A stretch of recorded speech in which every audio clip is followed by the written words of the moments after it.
ரகசிய உண்மைகள் நேயர்களுக்கு சதீஷ் ராவின் வணக்கங்கள்.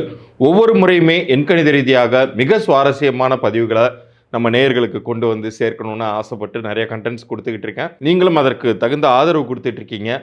முக்கியமாக நம்ம சேனல் நேயர்களுக்காகவே இலவச பொது பலன்களும் கொடுத்துட்டு இருக்கேன். பல பேர் பயன் அடைஞ்சிருக்காங்க.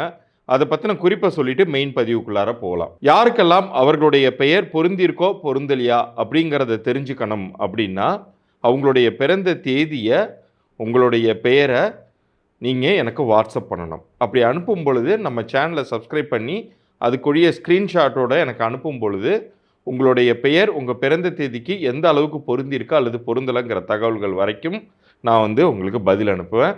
இது வியாபார பெயருக்குமே பொருந்தும். யாராச்சும் வியாபாரம் பண்ணிகிட்டு இருக்கீங்கன்னா உங்கள் வியாபார பெயரையும் குறிப்பிட்டு அனுப்பலாம்.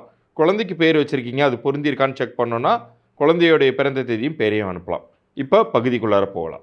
பொதுவாக திரைத்துறையில் எல்லாருக்குமே நிரந்தர வெற்றி கிடைப்பதில்லை. ஒரு சில காலம் வரைக்கும் ரொம்ப நல்லா லைம்லைட்டில் இருப்பாங்க. திடீர்னு பார்த்தா அவங்க காணாம போயிடுவாங்க. டோட்டலாகவே வேனிஷ் ஆனது மாதிரியான ஒரு தன்மையை அது உருவாக்கும். அதுலேயும் ரொம்ப அத்தி பூத்தார் போலன்னு சொல்கிற மாதிரி ஒரு சில நேரங்களில் மறுபடியும் ஒரு வாய்ப்பு கிடைக்கும் அவங்களுக்கு. ஒரு செகண்ட் இன்னிங்ஸ்ன்னு சொல்லுவாங்க இல்லையா, அது மாதிரியான வாய்ப்பு பெற்று மறுபடியும் பயங்கர பிஸியான ஆக்டராக மாறிடுவாங்க. திரு சத்யராஜ் அவர்களுக்கு சமீப காலத்துக்கு முன்னாடி அந்த பாகுபலிங்கிற அந்த ஒரு படம் வந்த பொழுது அந்த கேரக்டரை எங்கேயோ அவரை மறுபடியும் ஒரு உயரத்துக்கு அழைச்சிட்டு போயிடுச்சு. அது போலவே இப்போ நம்ம ஒரு சில மற்ற நடிகர்கள் ஒரு சில பேரை பற்றியெல்லாம் நம்ம இந்த பதிவில் பார்க்க போகிறோம். இது எண்கணித ரீதியான என்ன ரீசன் அப்படிங்கிறத நம்ம இந்த பதிவில் கவனமாக பார்க்க போகிறோம். நம்ம யாருமே யோசிச்சு பார்த்துருக்கவே மாட்டோம். திரு மோகன் அவர்கள், நம்ம மக்கள் இயல்பாக புரிஞ்சுக்கணும்னா மைக் மோகன்னு சொன்னால் ஈஸியாக புரிஞ்சுக்கலாம். ஸோ மோகன் அவர்கள் ஒரு காலத்தில் வெள்ளி விழா நாயகன்னு பெயர் பெற்றவர். அவர் சில நேரங்கள்லாம் ஒரு வருஷத்தில் 20 படங்கள்லாம் அவர் படங்கள் ரிலீஸ் ஆகிருக்குன்னு சொல்லுவாங்க.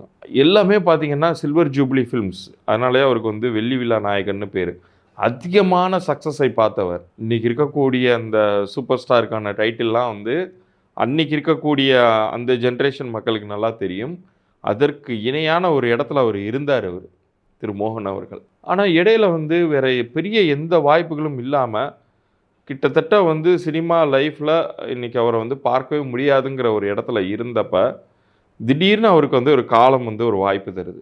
உச்ச நட்சத்திரமான திரு விஜய் அவர்களுக்கு வில்லனாக ஒரு ரோல் பண்ணுறாரு அப்படிங்கிறது சாதாரண விஷயம் இல்லைங்க. அதுக்கான வாய்ப்பை காலம் உருவாக்குது பாருங்கள். ஸோ அவருடைய பிறந்த தேதியில் இருக்கக்கூடிய சூரியனுடைய அம்சம் இந்த வருடம் இல்லை, போன வருடத்திலே அதுக்கான வாய்ப்பு அவருக்கு வந்துருச்சு. அது இந்த வருஷம் இன்னும் பிரகாசமாக இருக்குங்கிறத நம்ம புரிஞ்சுக்கணும். 10/5/1956 இதுதான் அவருடைய பிறந்த ஆண்டு. இதில் அவருடைய பிறந்த தேதி மட்டும் சூரியனுடைய ஆதிக்கத்திற்கு உட்பட்டது. 1ஆம் எண் 1+0 1ன்னு எடுத்துக்கலாம். அதனுடைய கூட்டுத்தொகை செவ்வாய்க்குரிய 9ஆம் எண். ஆனால் அவருடைய பெயரில் வெறும் மோகன்னு சொல்லும்போது 22ஆம் எண் சம்மந்தப்படும். இந்த ஆண்டு அவருக்கு ஒரு சக்ஸஸ்ஃபுல்லான ஆண்டாக இருக்கும். நம்ம இது புத்தாண்டு பலன்களில் கூட சொல்லியிருந்தோம். 2024 எந்தெந்த தேதிகளில் பிறந்தவங்களுக்கு அல்லது எந்தெந்த எண்காரர்களுக்கு நல்லது பண்ணும் அப்படிங்கிற வரிசையில் 4ஆம் எண் பற்றி பார்த்தீங்கன்னா உங்களுக்கு தெரியும். ஸோ அவருடைய பேர்லேயே இருக்கக்கூடிய அந்த 22 அப்படிங்கிறது ஃபுல் பவருக்கு ஆக்டிவேட் ஆகும். ஸோ இது இந்த ஆண்டு அவரை மறுபடியும் லைம்லைட்டுக்கு கொண்டு வருவதற்கான ஒரு காரணமாக அமையுது. இது அவரை பொறுத்த வரைக்கும். அடுத்ததாக திரு நிழல்கள் ரவி. ஒரு காலத்தில் குணச்சித்திர பாத்திரங்கள், அவர் இல்லாத படங்களே இல்லை அப்படின்னு சொல்லலாம். ராமநாராயணன் இயக்கிய நிறைய படங்களில் அவர் நடிச்சிருக்காரு. எந்த ஒரு குணச்சித்திர வேடங்கள் இருந்தாலும் சரி அந்த படங்களில் அவரை நீங்கள் பார்க்கலாம். முன்னாடியெல்லாம் இந்த குடும்ப பாங்கான படங்களை வி சேகர்னு ஒரு இயக்குனர் இயக்குவார். அவர் படங்களில் முக்கால்வாசி படங்களில் வில்லன்கள் இருப்பார். ரஜினிகாந்த் படங்களில் நீங்கள் அவரை பார்க்க முடியும். ஆனால் இடையில அவர் எங்கே இருந்தார்னே தெரியல. ரொம்ப காலம் கழித்து அவருடைய குரல் கேஜிஎஃப் படத்தின் மூலமாக ஹிட் ஆணுச்சு. அப்போ கூட நிறைய பேருக்கு முகம் மரியாதைனால, அதுவும் இன்றைக்கி இருக்கக்கூடிய ஜென்ரேஷன், இந்த ஜென்ரேஷனுக்கு அவர் பேரை சொன்னால் கூட நிறைய பேருக்கு தெரியாமல் இருந்துச்சு. ஆனால் இப்போ பார்த்தீங்கன்னா அடுத்தடுத்து நிறைய அவருக்கு சக்ஸஸ்ஃபுல் ஸ்டோரிஸ் க்ரியேட் ஆகிட்டுருக்கு. இந்த டிக்கி லோனாங்கிற படத்தில் முதல்ல ஒரு காமெடி கேரக்டர் பண்ணி அது நல்லா பேர் வாங்கிச்சு. அடுத்ததாக இப்போ வடக்குப்பட்டி ராமசாமிங்கிற படத்தில் அவர் மறுபடியும் ஒரு பெரிய ஒரு ரீச் அவருக்கு கிடச்சிருச்சு. அவருடைய பிறந்த தேதி வந்து கேதுவுக்குரிய ஒரு தேதி. அது வந்து எப்போதுமே திரைத்துறையில் ஒரு அங்கீகாரத்தை கொடுக்கக்கூடிய ஒரு தேதி. சினிமா லைஃப்பில் வந்து ஒரு சில எண்கள் வந்து எவ்வளவு தூரத்துக்கு போயிட்டாலும் அந்த அந்த துறையை விட்டு எவ்வளவு தூரத்துக்கு போயிட்டாலும் மறுபடியும் அவங்கள கொண்டு வந்து அவங்களுக்கு வெற்றியை பரிசாக கொடுக்கக்கூடிய எண்களில் இந்த 7ஆம் எண்ணும் ஒரு ரொம்ப முக்கியமான இடம் வகிக்குதுங்க. திரு கமலஹாசன் அவர்கள் 7ஆம் எண்ணிற்குரியவர், விஜயகாந்த் அவர்கள் 7ஆம் எண்ணிற்குரியவர்.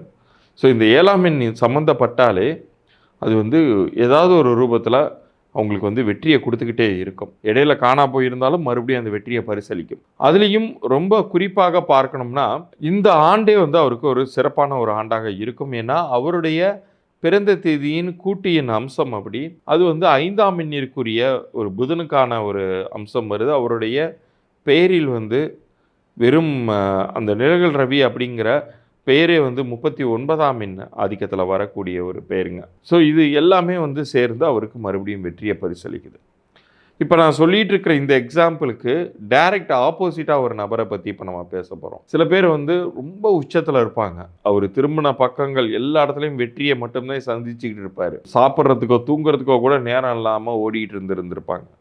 திடீர்னு பார்த்தா எல்லா வாய்ப்புகளும் கட்டாயி லைஃப் வந்து அவரை வந்து ஓரங்கட்டி இருக்கும். அதில் வந்து ஒரு சமீப காலத்தில் நம்ம இன்றைக்கி இருக்கக்கூடிய 2K கிட்ஸ் வரைக்குமே எல்லாருமே பார்த்து நம்ம இம்மிடியேட்டாக கனெக்ட் ஆகிக்கக்கூடிய ஒரு நபர் யாருன்னா வைகை புயல் வடிவேல் அவர்கள். அவர் பார்த்திங்கன்னா இந்த சமீபத்தில் ரிலீஸ் ஆன மாமனிதனுக்கு முன்னாடி வரைக்குமே அவருக்கு வந்து ஒரு ஒரு அங்கீகாரமே இல்லாமல் திடீர்னு காணா போனது மாதிரி ஆயிடுச்சு.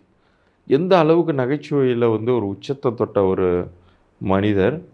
ஆனால் அவருக்கு வந்து ஏன் இப்படி ஒரு சூழ்நிலை ஏற்பட்டுச்சு அப்படிங்கிற அளவுக்கு எல்லாருமே யோசித்தாங்க. ஆனால் மறுபடியும் அவருக்கு வந்து அந்த காலம் வந்து ஒரு வாய்ப்பு கொடுத்து அவரை வந்து ஒரு லைம் லைட்டுக்கு கொண்டு வந்துச்சு இந்த படம். இருப்பினும் மறுபடியும் வந்து அவருக்கு வந்து ஒரு தேக்க நிலை உருவாகுது இல்லையா?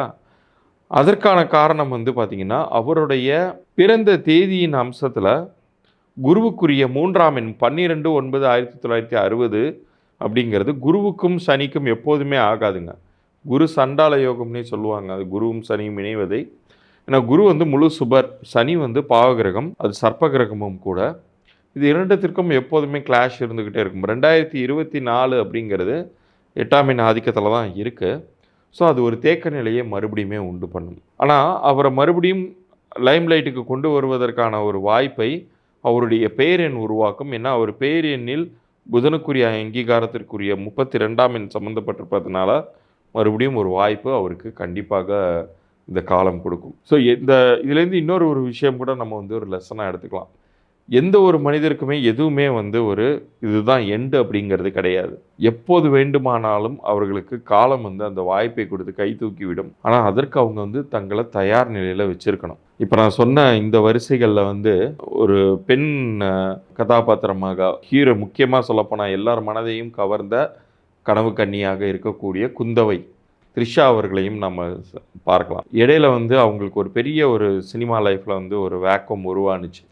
ஆனால் இன்றைக்கி பார்த்திங்கன்னா அத்தனை முக்கிய ஹீரோஸ் படத்துலையும் அவங்க தான் ஹீரோயினாக பண்ணுறாங்க. இன்னும் எல்லாத்துக்கும் மேலே திரு கமல் அவர்கள் நடிக்கக்கூடிய தக் லைஃப்ங்கிற படத்துலையும் த்ரிஷா இருக்காங்க. ஸோ இந்த அளவுக்கு வந்து மறுபடியும் அந்த வெற்றியை வந்து காலம் பரிசளிக்கும் பொழுது ஒரே ஒரு விஷயத்தை மட்டும் நம்ம வந்து உறுதியாக நினைக்கிறோம். இப்போ நம்ம தொடர்ந்து தோல்விகளில் யாராச்சும் இருக்கிறீங்க, இதை பார்த்து கொண்டிருக்கக்கூடிய நேயர்கள் இருக்கிறீங்கன்னா, காலம் உங்களுக்கு மறுபடியும் ஒரு வாய்ப்பை கண்டிப்பாக தரும்.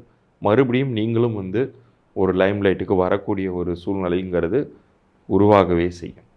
இவ்வளோ நேரம் மிக சுவாரஸ்யமான இந்த பதிவை பொறுமையாக கேட்டதற்கு மிக்க நன்றி.